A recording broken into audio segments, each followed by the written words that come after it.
نحمده ونسلم على رسوله الكريم اما بعد فاعوذ بالله من الشیطان الرجیم بسم اللہ الرحمن الرحیم۔ سلسلہ دروس سیرت النبی صلی اللہ علیہ وسلم کچھ عرصے کے لیے موقوف ہو چکا تھا اور آپ اب تک 73 اسباق سیرت النبی صلی اللہ علیہ وسلم پر سن چکے ہیں۔ 73ویں سبق میں آپ نے مکی جو لشکر تھا کفار مکہ کا، اس کی کیفیت اور کمیت کو سن لیا تھا، اور یہ بھی آپ نے دیکھ لیا تھا کہ مسلمان دراصل ابو سفیان کے اس قافلے کی خبر ملنے کے بعد روانہ ہوئے تھے، جو کافی ساز و سامان لے کر شام سے واپس آ رہا تھا، اور جاتے ہوئے بھی بچ گیا تھا اور واپسی پر بھی پھر بچ تو گیا تھا، لیکن بالآخر بدر کا جنگ اور بدر کی لڑائی ہوئی، اور آپ نے دیکھا کہ مکہ روانگی سے پہلے قریش نے مختلف قبائل کو اپنے ساتھ جانے کی دعوت دی تھی، اور کچھ لوگ ساتھ ہوئے اور کچھ لوگوں نے انکار کیا تھا، اور ان کی روانگی کو اللہ رب العزت نے بیان فرمایا تھا کہ یہ اتراتے ہوئے، تکبر کے ساتھ شان دکھاتے ہوئے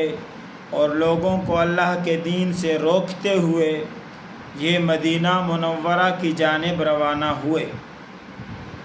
اور ان کی روانگی کے بارے میں اللہ کے رسول نے بھی ارشاد فرمایا، یہ اپنی دھار اور ہتھیار لے کر اللہ سے خار کھاتے ہوئے اور اس کے رسول سے خار کھاتے ہوئے جوش انتقام سے چور اور حمیت و غضب سے مخمور تھے، اور ان کو غصہ صرف اس بات پر تھا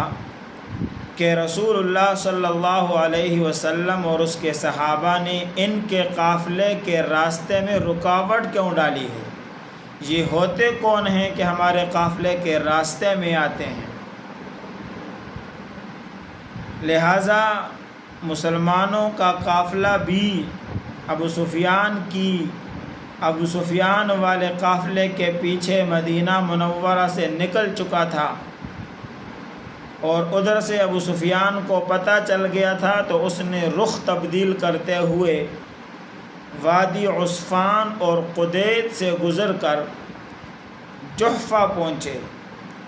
تو ابو سفیان کو ایک پیغام موصول ہوا کہ جو لوگ آپ کے قافلے اور اموال کی غرض سے نکلے تھے، ان کے مقابلے میں آپ کے لیے مکہ مکرمہ سے لوگ آپ کی اور قافلے کی حفاظت کے لیے نکل آئے ہیں، اور آپ امن کے ساتھ اپنا سفر جاری رکھیے۔ اور پھر راستے میں ہی اطلاع ملی کہ ہم بچ گئے ہیں، اور آپ لوگ جو لشکر لے کر روانہ ہو رہے ہیں، آپ سب لوگ واپس ہو جائیں، کیونکہ ہم بحفاظت اپنے راستے پر مکہ کی طرف روانہ ہو چکے ہیں۔ اس کی وجہ یہ تھی کہ ابو سفیان نے انتہائی بیدار مغزی سے کام لیا اور قافلے کو ایک جگہ ٹھہرا کر خود آگے گئے مجدی بن عمر سے ملاقات کی، بدر کے قریب، اور ان سے دریافت کیا کہ یہاں سے کوئی قافلے وغیرہ، کچھ لوگ وغیرہ گزرے ہیں کہ نہیں۔ آپ نے کہا، میں نے تو یہاں کچھ نہیں دیکھا معمول کے خلاف، البتہ 2 سواروں کو دیکھا تھا جو اس ٹیلے اور پہاڑی کے پیچھے سے آئے تھے اور یہاں اپنے جانور بٹھائے ہوئے تھے۔ اور پھر مشکیزے میں پانی بھر کر چلے گئے تھے۔ اب یہاں پر ابو سفیان جو بعد میں رضی اللہ عنہ ہوئے صحابی بنے، ان کی بیدار مغزی کو دیکھیں کہ انہوں نے فوراً کہا کہ جہاں سواری بٹھائی تھی وہ جگہ مجھے دکھائی جائے۔ فوراً وہاں پہنچے، دیکھا وہاں اونٹوں کی منگنیاں پڑی ہوئی تھی، تو آپ نے وہ منگنیاں اٹھا کر توڑی اور اس کے اندر سے کھجور کی گٹھلی دیکھی، اور آپ نے کہا یہ کھجور یثرب کی ہے، یعنی کھجور کی گٹھلی سے آپ نے پہچان لیا کہ یہ گٹھلی مدینے کے کھجوروں کی ہے، اور ظاہر ہے کہ یہاں مدینہ منورہ کی سواریاں آئی ہیں۔ اس سے انہوں نے اندازہ لگایا کہ یہ جو 2 آدمی آئے تھے یہ مسلمانوں کے جاسوس تھے اور یہ پتہ لگانے آئے تھے۔ لہٰذا اس کے بعد تیزی سے قافلے کی طرف پلٹے اور جس راستے پر جا رہے تھے اس کی طرف سے رخ تبدیل کر دیا، اور قافلے کو بچاتے ہوئے اپنے اصل مقام تک جو کہ جحفہ تھا وہاں سے ہٹ کر آگے نکلے اور قافلے کو بچا لے گئے۔ قافلے کو بچانے کی خبر قریش مکہ کو ملی تو اخنس بن شریق نے مشورہ دیا کہ اب ہمیں نہیں جانا چاہیے، اور ہم جس غرض سے جا رہے تھے وہ حاصل ہو گیا ہے۔ لیکن ابو جہل کا تکبر آڑے آیا اور اس نے کہا ہم ہر صورت میں جائیں گے اور 3 دن وہاں رہیں گے، اور اگر لڑائی کی نوبت آئی تو ہم ان کو ختم کر کے آئیں گے۔ اس پر اخنس بن شریق ناراض ہوا اور اپنے ساتھ اپنے 3 بنو زہرہ کے لوگوں کو 300 ان کو لے کر واپس پلٹے، اور بنو زہرہ کی کل تعداد اس وقت 300 تھی، اور یہ کل 1300 لوگ مقابلے کے لیے آ رہے تھے۔ تو یہ 300 جب واپس ہوئے تو 1000 رہ گئے، اور یہ پھر بدر کے میدان کی طرف چل پڑے۔ اور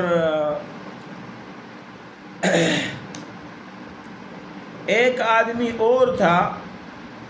بنو زہرہ کے علاوہ بنو ہاشم والے، انہوں نے بھی کہا کہ واپس چلتے ہیں، لیکن ابو جہل ان کے راستے میں رکاوٹ بنا اور بڑی سخت باتیں اور گفتگو کی اور ان کو واپس جانے سے روکا۔ بالآخر وہ مجبوراً غیرت کے مارے ان کے ساتھ گئے، اور وہاں پر ابو جہل نے اپنے جو لشکر کا رخ تھا اس کو بدر کی جانب کیا، اور بدر کے قریب پہنچ کر اس نے ایک ٹیلے کے پیچھے پڑاؤ ڈالا، اور یہ جو جگہ تھی جہاں انہوں نے پڑاؤ ڈالا تھا یہ بدر کے حدود پر واقع تھا جنوب کی طرف، اور یہاں انہوں نے پڑاؤ ڈال کر میدان میں اپنے لشکر بندی کی اور تیاری کی، اور دوسری طرف مسلمانوں کو حالات کا پتہ چلا تو پھر مسلمانوں نے بھی اپنی صف بندی کی، اور رسول اللہ صلی اللہ علیہ وسلم نے ایک مجلس مشاورت کا انعقاد کیا۔ اس میں پھر کیا گفتگو ہوئی انشاءاللہ یہ آئندہ کے سبق میں آپ سن سکیں گے۔ وآخر دعوانا ان الحمد للہ رب العالمین۔